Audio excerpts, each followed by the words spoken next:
Inverness is a small town located on the scenic west side of Cape Breton Island. But things aren't as serene as they appear in this picture. There's deep concern and even fear rising in the hearts of people living here at the prospect of what may happen to healthcare on this side of Cape Breton Island. On May 6 of 1994, Provincial Health Minister Ron Stewart of the ruling Liberal Party of Nova Scotia announced drastic cutbacks in the operating budgets of numerous hospitals throughout Nova Scotia. Among the hardest hit was the Inverness Consolidated Memorial Hospital, which serves residents from Inverness County and beyond. It was announced that 8.1% would be cut from the operating budget for 1995. That translates into $530,000 less for running the facility than last year. This means a total of over $1 million has been cut from this hospital's budget over the past 12 months. The consequences of the possible loss of OR and obstetric services at the Inverness Hospital can't be overstated. Since this hospital serves in essence as a regional hospital for the entire west side of Cape Breton Island, the loss would be far-reaching and serious for those living here. The issue facing residents here boils down to this: the potential and almost certain loss of primary health care in this area of Cape Breton Island. In Inverness County, as in other parts of the province, the reaction to this announcement was swift and strong. On Sunday, May 15th, the residents of Inverness County held a rally to voice their dismay, concern, and outrage at unfolding events that would affect them in the coming days, months, and years. An estimated crowd of between 4,000 and 5,000 arrived at the hospital en masse following a march through the town. Here are some excerpts from that rally. As nurses and healthcare workers, not politicians, we do not look at this in relation to financial cost. We look at this in relation to people cost.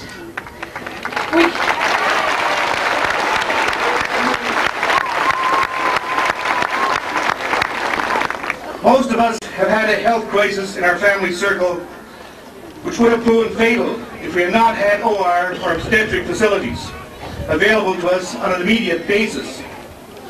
Now, with the proposed cutbacks, there will be no OR services or obstetrical services available on the whole western side of Cape Breton Island. There comes a time when we must draw a line in the sand and say no more, no further cuts.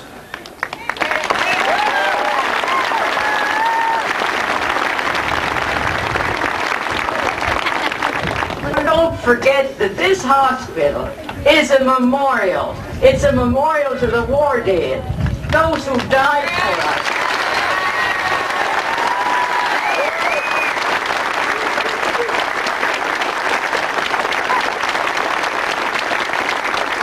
Were all those boys, young boys that left us, did they die in vain? And remember, we are isolated. We are isolated on this side of the island. For God's sake, think about it. Leave this hospital open and leave it for the patient. Thank you. Now, Lena O'Connor, are you satisfied with the result today in the turnout? Excellent turnout. We're very, very pleased. We expect to get 1,000 people, but by the turnout, we triple that, so we're very happy. Now, it was suggested by one of the speakers that it may take more than this, may take going to Halifax with a group. Do you think that's going to be the next step? Yes, if that's what it takes, we'll rent buses, we'll pay for it ourselves, we'll fundraise to pay for the gas, and we'll fill as many buses as we can to go to Halifax. Just how serious would this cutback, if it went through, affect this area? I think it'd be very serious. As a person that works in the hospital, I've seen at times where ambulances from Sydney have refused to come over Kelly's Mountain to pick up sick babies. So I've been in the ambulance crossing the Kansas Causeway when it's closed. So I know it's a necessity to keep as much here as possible. Would it be fair to say it would jeopardize the west side of Cape Breton Island? Yes, it would. It would jeopardize lives. And that's what we're here for today. Not money, but lives. Dr. McLean, how drastically would these proposed changes and cutbacks affect Inverness Hospital and the west side of Cape Breton, for that matter? Well, the major problem is with the general population. I mean, we all know jobs can be an issue, and we know that, you know, that jobs are important, but it's become a much greater issue than that now. It's an issue of life and death. It's an issue of can we provide emergency surgical services to people who need it. I mean, the famous trauma surge in the United States states that unless you can get adequate medical services to a person in an accident within an hour, you've lost that golden hour. I mean, we're going to suffer loss of adequate medical care, and I don't think anybody should ever be able to state that we're going to be able to continue any sort of quality medical care at all under these situations. We interviewed several residents of Inverness County and asked them why they believe it is essential to maintain emergency services at the Inverness Hospital. Our first visit takes us to Margree, Inverness County, and the home of Archie Neil Chisholm.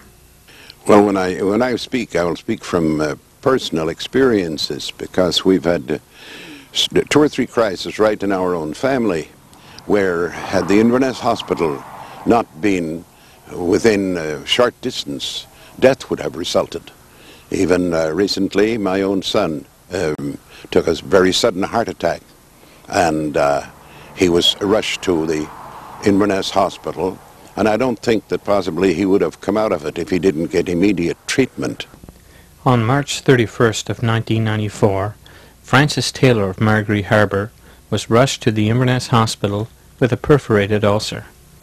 Francis believes that he would not be alive today if not for emergency intervention he received at Inverness. You look at the area, Pleasant Bay, all around to Port Hastings, I mean, you're talking miles. You're talking two and a half hours to get to a regional hospital.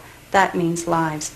We're in a rural area, and I think that one life is just as important as 10 or 15, and rural lives are just as important as lives of the people in cities and places like that.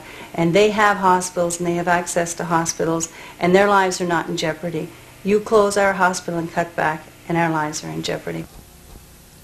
Any downscaling at the hospital would also mean big changes in ambulance services for the area. If we lose the emergency services at the Inverness Hospital or the OR or obstetrics, our job here with the Inverness ambulance would be a terrible job. We would have to, any car accidents, we would have to continue right by Inverness and go through Addicanish with them. There'd be no need of stopping here because there'd be no help, and people wouldn't be stabilized before they'd be transported. And I think it'd be a terrible thing to happen to Inverness, to the people of Inverness and surrounding area. If we have to go and start taking obstetric cases, right now we take very few maternities off to Addicanish or to Sydney. Maybe 2 or 3 a year is about all we transport. And if we lose our OR service here, we will be transporting 80 or 90 a year. And it'll be a very stressful job, and there'll be a lot of pressure put on our men here. They already have enough pressure put on them doing the work they're doing without having that added pressure put on them. We spoke to Hospital Administrator Kevin MacDonald and asked him to show us geographically how wide an area the Inverness Hospital serves. Basically, for surgical services, we're serving from Pleasant Bay, which is far to our north, right about here on our map of Cape Breton, and we follow the coastline down through Sheddycamp to Margrees till we reach Inverness. Then we keep going up through to Mabu, Port Hood, and our catchment population falls off about Judik. In addition to that, we also go through to Skyglen and on over to Waikagawa. Population of that area is somewhere around 17,000 people, and we are concentrating our surgical services on meeting the needs of those people. What do you think would be the consequences of this side of the island losing those facilities at Inverness? There would be a lot more like me that wouldn't be telling the story. It would be pretty bad. Yeah, we just have to have it. So the way we are situated, we just have to have it. The residents of West Cape Breton Island will continue to fight for what they believe are essential services at the Inverness Hospital.